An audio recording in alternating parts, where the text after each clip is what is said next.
आपल्या पाळेकरवाडी येथील हे कातळ शिल्प पांडवकालीन कातळ शिल्प आहे.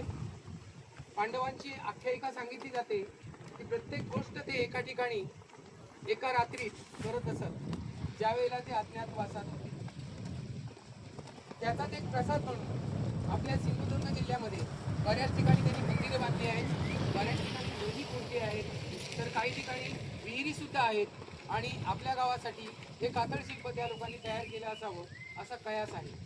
कित्येक वर्षाचा हा ऐतिहासिक पौराणिक वारसा आहे आपल्या गावाला.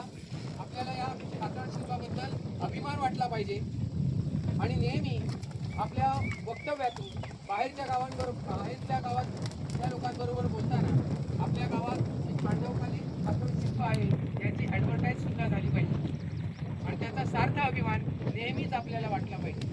ज्याप्रमाणे तो शाळेचा असतो, ग्रामपंचायत कार्यालयाचा असतो, आपल्या गावाचा आपल्याला असतो, तशाच प्रकारच्या ऐतिहासिक वास्तूंचा वारसा जोपासण्याचं काम आपल्या हाती येतं आणि त्यामुळे याची ॲडव्हर्टाईज, याची जाहिरात करणं आणि आपल्याकडे हे भूषण आहे, ग्रामस्थांच्या पैशातून तयार झालेला किल्ला आहे एवढा मोठा, श्रमातून उभी राहिलेली एवढी मोठी वास्तू आहे, म्हणजे एकही आपलं गाव दाखवतो.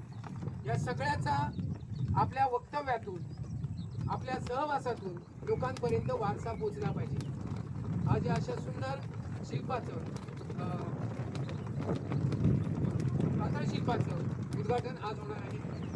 श्री परुळेकर यांना विनंती आहे की त्यांच्या मालकीची जागा आहे, मात्र हे राष्ट्रीय धरोहर असल्यामुळे त्यांनी सर्वांसाठी हे खुलं